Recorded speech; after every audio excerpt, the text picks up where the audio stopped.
Welcome back to NerdServ, everyone. On today's episode of I Don't Know What the Hell I'm Doing, I'm going to be showing you 6 hidden features in Windows 11. Now, I've been playing around with Windows 11 for a little bit, and there's a bunch of new cool features that I want to show you guys. And you want to make sure you stick around till the end of the video because I will have one bonus feature too. So without further ado, let's get into it.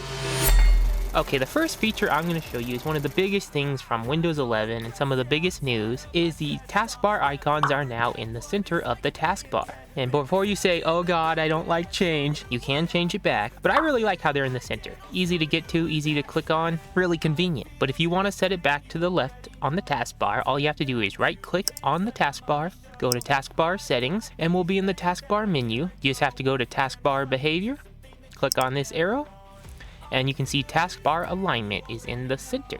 Click on this and you can see you can set it to the left, and now it's conveniently back where it was supposed to be, on the left, just like the good old days. But I'm going to keep it in the center. So that's the first big change in Windows 11, but let's get on to the next one. Okay, the second feature I want to show you is something that was in Windows 10, but it's been a little expanded in Windows 11, and that's the multiple desktop feature, which I don't use very much, but I probably should. But let's go down to the taskbar and hover over this little thing here, and it'll bring up desktop 1 and new desktop. Now I'm going to want to create a new desktop, so let's create one, and now we have desktop 2. Now we can right click on desktop. We can rename it. Let's name it NerdServ. Okay, so now we have desktop 1 and NerdServ. And you can also change the background of desktop 2 by right clicking on it. You can even move it to the left and close, but we're going to click on choose background, and you can see our recent images here. Let's change it to something like this one. So now that image is changed. You can see our background is freaking awesome. If we go back here, you can see the first desktop is still the first background. So that's a way you can set up multiple desktops, and I think that's really cool that you can change its picture and name and all kinds of other stuff. But let's get on to the next change. And number 3 on our list is snapping. Now, snapping is something that's been around since Windows 10. An example, say I want to snap this window here, I'm just going to drag it over to the left and bam, snap just like that. But I noticed there's something new in Windows 11. If you hover over the little square icon here, these pop up. And these show you where they will appear on the screen. Like if I choose this one here, it'll go over here. If I choose this one here, it'll go down there. So that is really cool. Okay, so let's bring up Google Chrome and the File Explorer. I'm gonna snap this to this, and then if we click on this, it'll snap to that. So as you can see, you can snap in multiple different ways now, especially with this cool little menu they added, which I think is just awesome. I love all the stuff you can do and all the different ways you can customize it. But snapping will also involve the next feature I'm gonna do, number 4. Okay, the fourth feature or change or whatever you want to call it is snap groups. Now I have 3 windows snapped on my desktop. Now you can see they're all down here. If I hover over all of them, they all have a group tab. So if I click on this, you can see it does nothing because everything is up. But if I was to minimize everything, I can bring one of those things back up by going to the Microsoft Store here and clicking on it, and the Microsoft Store will pop back up where it was. But if I want them all to come back up the same exact way, all I have to do is hover over it and go to the group one and click on it, and they'll all come back up how they were snapped. Now again, between all the options for snapping and this group snap, they have really expanded snapping in Windows 11, and I really think it's awesome. So yeah, there's a lot of nice new little things you can do, but while we're at it, let's go on to number 5.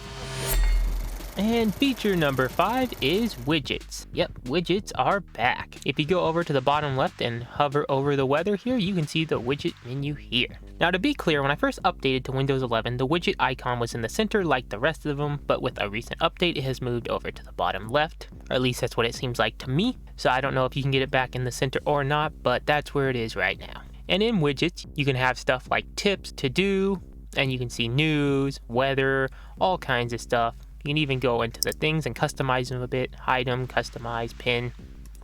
And you can add more with the plus icon right here. You can see you can add, there's weather, outlook, photos, watch list, and I'm sure there will be more added in the future. So if we get out of this, there's also a search bar up here, which you can search the web for stuff. And there's also a see more button where you can see more widgets on the internet. So yeah, if you liked widgets, they're back. If not, they're back. But you don't really need to bother with them. Okay, number 6, and this is a big one that people have been talking about, I've seen, is the auto punctuation and dictation feature, which you can bring up by hitting Windows plus H. Now this will pop up, but there's no text bar up, of course. But with this thing, you can pretty much just talk into the microphone and write your text out through speech. And there's a few new features with it. You have auto punctuation and voice typing launcher. This will make it show this launches with most Windows, as you might see it popping up in the video I've been doing. And auto punctuation will auto punctuate what you're saying into the microphone to the text on screen. If I explained that right, I hope. Anyways, let me give you a demonstration. Okay, so I've opened Notepad, and as you can see, it's down here. So if I click on the microphone icon, you will see that it will type what I'm saying. And it even puts periods on them. Are you mocking me? I love this thing. So anyways, that's how you can use this to just talk into a microphone and type your sentences out and punctuate them. It's still going. So anyways, let's get on to my final bonus feature.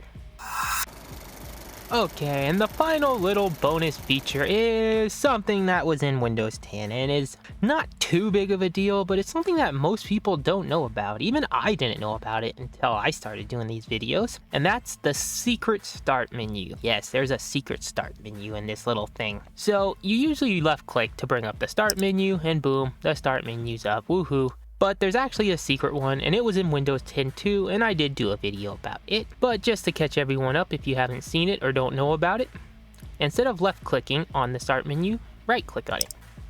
And this will bring up a new start menu where you can see apps and features, power options, there's task manager, settings, all kinds of options in here that you can quickly get to, even like disk defragmenter, run, you can even shut down or sign out, or just go right back to the desktop. So it's not a super big deal, but if you know about it, it's a quick way to quickly get to some of these options in your computer. And like I said, it's something that I don't see a lot of people know about, and I didn't even know about it. I don't know why it isn't more common knowledge. Well, that about does it for today. That was 7 features in total that are new or updated for Windows 11. I have to admit, I really like Windows 11. It's a lot more smooth, better interface, easier to navigate, and so far, I'm really liking the upgrade. Now, I don't know how the whole experience is and how it is with gaming and other stuff like that, but as just a first impression, I really like it and I'm digging it. So anyways, if you liked the video or got some info out of it, please hit that like button and subscribe for more content in the future. Thank you all for watching as always. Much love to you guys, and I'll see you in the next video.